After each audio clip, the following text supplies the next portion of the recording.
Welcome to Cinemafile, where we bring you the best in independent, documentary, and foreign films, and we talk to the people who made them. I'm your host, Mike Caspar, and you can find out more about the program by going to cinemafilepod.com.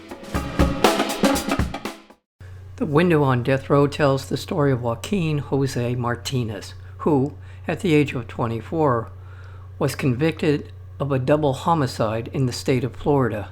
Martínez, a citizen of Spain, spent more than 5 years behind bars, 3 of those on death row. Fortunately, he was eventually exonerated of all charges. Among the many interesting things about his case is that his conviction and sentencing pitted U.S. policy against that of the European Union, which bans the death penalty. Martínez, in fact, was at one time a supporter of capital punishment. Now, nearly 20 years later, after his exoneration, Martínez has transformed his personal drama into public advocacy. The film, again, is called The Window on Death Row, and we're joined today by the director, writer, and producer, Linda Freund, and the executive producer, Mike Farrell.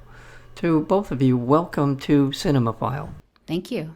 The story behind Joaquín José Martínez is unique, but in many ways, the story of people who are in death row over so many decades now and so many different variations across the country is not, unfortunately, all that unusual.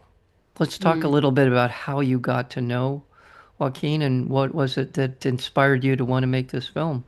What struck me about Joaquín the first time I spoke to him was here's a man who was completely discarded by the system, sentenced to die. And he doesn't just come out alive, he comes out spiritually transformed. Yet he's very honest about that transformation because even with this new freedom, he's really showing us how complicated redemption is, right? So we're featuring him, speaking to him 20 years after he was exonerated. And at one point in the film, he reunites with his death row chaplain, Brother Dale. And he confesses to him that he would have been dead today if he hadn't gone to death row the way he was living. He has this worry inside that if he stops telling his story, he stops committing his life to activism 20 years since his release, that he'll go back to that person he was before. So he's turning this trauma into public advocacy. And it just struck me when I first met him. It was a circuitous, did I say that word right? Circuitous route to get to Joaquín. Actually, I initially entered this process. I got a grant from the Chaplaincy Innovation Lab at Brandeis University. And as a journalist, you often apply to many grants and you throw out these over-the-top ideas. In my case, I said, the grant was specifically for recipients of chaplain care. And in my case, I said, I want to speak to somebody who's been on death row and they were wrongfully convicted. And thanks to their relationship with their chaplain, they sustained any sort of hope, any sort of light when the world has turned against them. Okay, a couple of months later, I found out I actually got the grant. And I was like, oh, crap, I have to actually find this person now. Does this person exist? And it was a long search for many reasons. Primarily, a number of people who've been exonerated from death row are suffering from severe PTSD.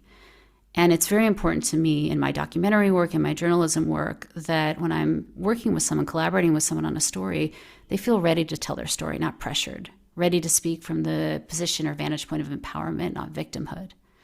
So I spoke to a number of people, and we both sort of realized in these conversations that they just weren't ready yet to hold that weight. A lot of them, when they tell the story, they're reliving those difficult experiences. And in Joaquín's case, he does too, but he feels very motivated or driven to do so. Now, I didn't find him. I was ready to give up the grant, ready to give up the project. It must have been a year in when I was connected to him.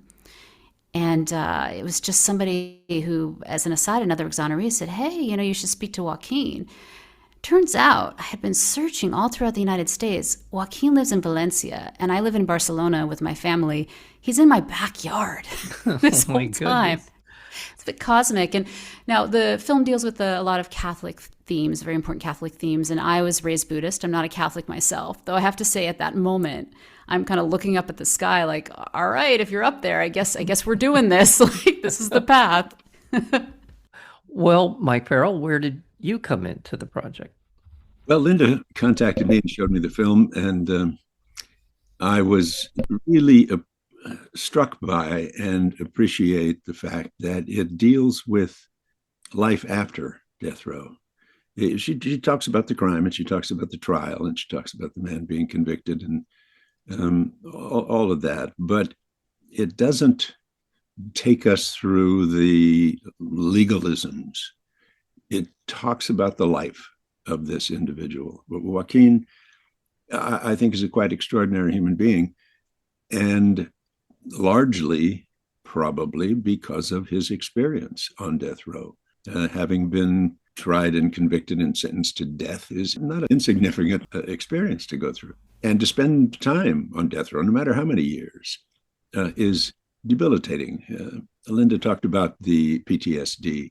I know too many men and women who've been through this experience, and the idea of being determined to be worthless, to being determined to be pox on civilization, and to be valueless, and to be dead, essentially. When you're on death row, you're a dead person, a living dead person, just waiting for the blow to strike.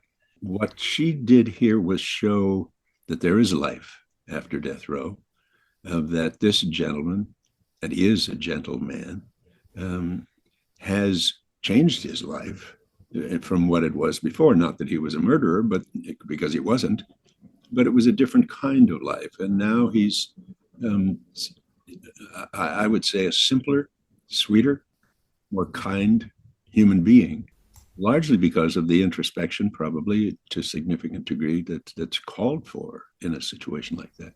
So I think it's important. I work against the death penalty, and I try to convince people that it is not serving our society, and the way in which it harms us is sometimes a little understood. So seeing this story, this man, this film that Linda did, I think is urgently important for people to better understand the cost of such a system. One other detail in his story, and you kind of alluded to it, Linda, in that he was a Spanish citizen.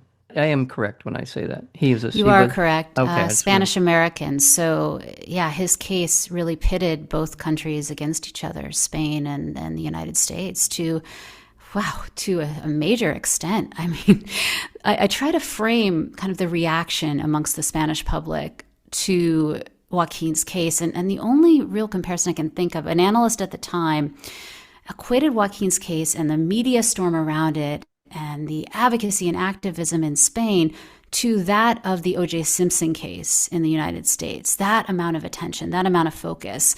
So Joaquin was front page news in Spain. He had the support of the King of Spain. He had the Pope. He had the Prime Minister at the time, all calling for his release, for an appeal even. And it was essentially front page news. And then in the United States, any reports or news of his appeal even, or just the whole process or the challenge, it's buried in the middle of a local newspaper, right? So it just really shows you, it's like, oh yeah, just another death penalty case, right? So it really shows you the difference in attitude in Europe versus the US. And it really did become this cross-Atlantic standoff, especially when you factor in all of the holes in his case itself. Yeah, I don't want to dive too deeply into the details, the minutia of what happened in the trial where he was on trial for murdering two people. But it does point out the very distinctly different attitudes towards punishment, crime and punishment in our country as opposed to other countries, in this case, Spain. And also, once someone is convicted, as Mike was referring to, the death row that he is on in Florida, it looks medieval in the sense of the deprivation of any kind of a life. Someone just waiting to die is really all that seems to be the entire purpose of the death row that we see in the film. Is that a mischaracterization?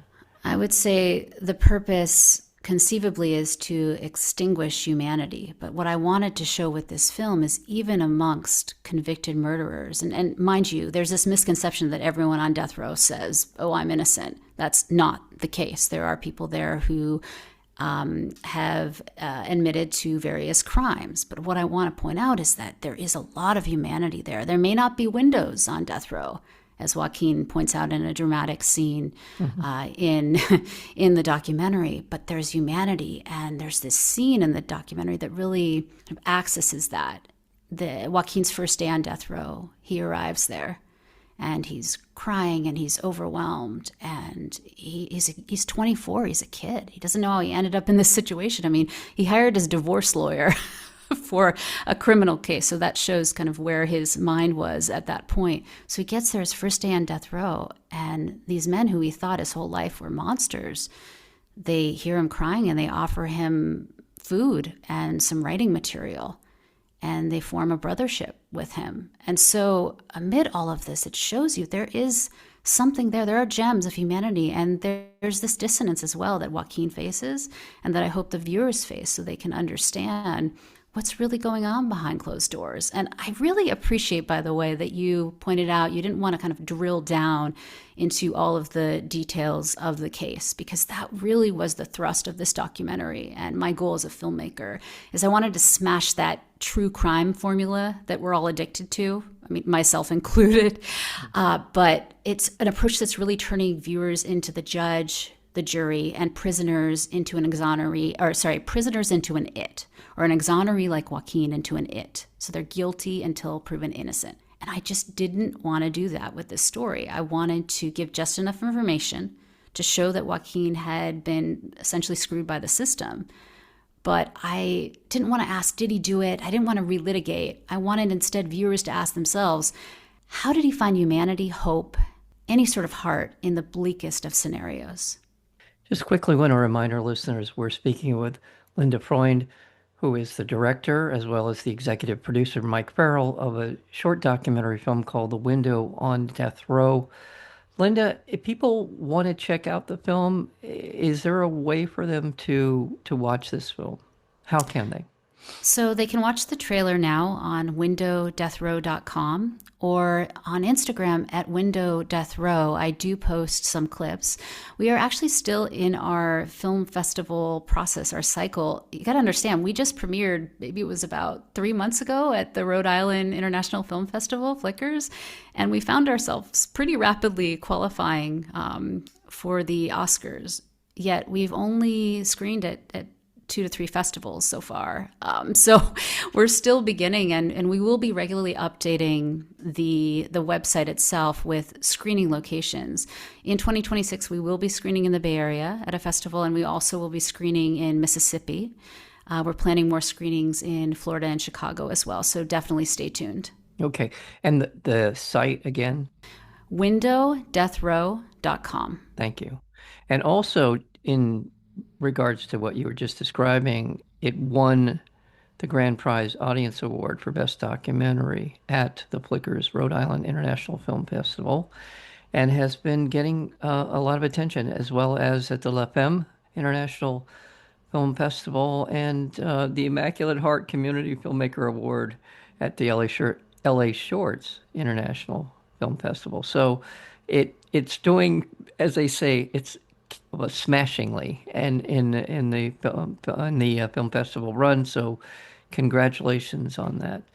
If people are so moved by the film and by their reaction to it, how would you suggest that they channel? And Mike, I know you're an advocate, you've been for a long time. How would you suggest taking this message forward, maybe reigniting their interest in the idea of the death penalty, or whatever form you think would be appropriate moving forward, Mike? Well, there's a large and growing abolition movement in this country. I chair Death Penalty Focus, one of the largest abolition organizations in the country, and but it's around the world. The rest of the world, the rest of the Western world at least, thinks that we're antediluvian to have been continuing to kill people who are in prison. So we need to find ways to get people to understand. And I think one of the great things about this film is that it shows one an innocent person who was entrapped in the system, but it also shows the possibility that is inherent in human life. People can make mistakes. People can get themselves in situations that are um, wrong, bad, harmful, and people can flower as a result. Joaquin is a demonstration of that. We talked about it. It's, life after death row is possible, and people need to understand that the people who are demeaned by putting them being put behind bars and condemned are not the only ones who are being harmed by this process. The prison guards, the people who are involved in the system itself, condemning other human beings, are doing harm to themselves. And we need to find ways to help people understand that. And I think Linda's film is a major step in the right direction. Yeah, and to that point, the collateral damage, you see it in the film, the collateral damage of Joaquin's incarceration is on display, and for people who do the sort of academic side of this issue can tell you how devastating our criminal justice system, when it's off the rails, when it's overreaching, when it's punitive instead of rehabilitative, have profound impacts on our communities across this country. And as far as the death penalty is concerned, maybe things have changed, but a few years ago, it was Saudi Arabia, Iran, and a couple of other countries, and us, that were a country where the death penalty was in play. That may have changed over the years, but that's not really the group of countries that I think we want to align ourselves with in terms of our values. I mean, I don't know. Maybe I'm wrong about the countries that are currently enforcing a death Right, right. penalty. You're quite right. Is that Saudi, right? Did I have that pretty accurate? yes, indeed, Saudi Arabia and China and a couple of other countries, but there are very few Western developed countries that continue to use the death penalty, and they are part of the system that we are putting together here to try to educate the American people to the point that they recognize and decide to separate themselves from this god awful process. Yeah. Like one more time, how they can reach out to your organization. Where can they go? The death penalty focus is you can reach us at deathpenalty.org. Okay. Simple way. Okay, great. And Linda, one of the wonderful things about the film, there are many, but one of them is to see Joaquin flourishing, to see him go back to Spain. That's a beautiful part of the story, the conversations he's having with people in his community, with his family, watching him as an advocate, and those conversations that we see him having with Brother Dale in this film are not only are they humanizing, but there's a philosophy, there's a religious, spiritual philosophy in play. Their discussions back and forth with one another, seeing the humanity in all, is again another wonderful part of the film.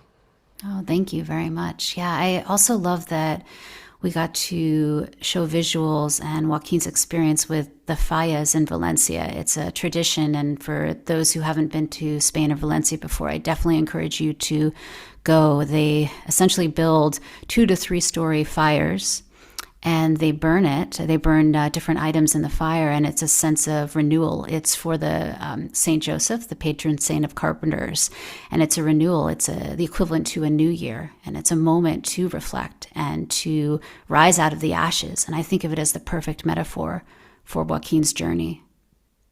Well, thank you both for your time and for your work on The Window on Death Row. A terrific watch. Please check it out. We've been joined today by the director, Linda Freund, as well as the executive producer, Mike Farrell. To both of you, all the best moving forward on this part of this film's journey towards hopeful recognition down the line with whoever wants to recognize. Sort of a cryptic. I think that's very. Is that cryptic enough? My hats off to you for your work and for bringing to the fore our attention, which often gets lost in a lot of nonsense. And you were mentioning crime, procedurals and all that kind of stuff. This is the humanity of all of this is what should matter. Thank you. Yeah, thank you for watching it. Thank you for engaging in the film and for all your thoughtful questions. Thanks very much, Mike.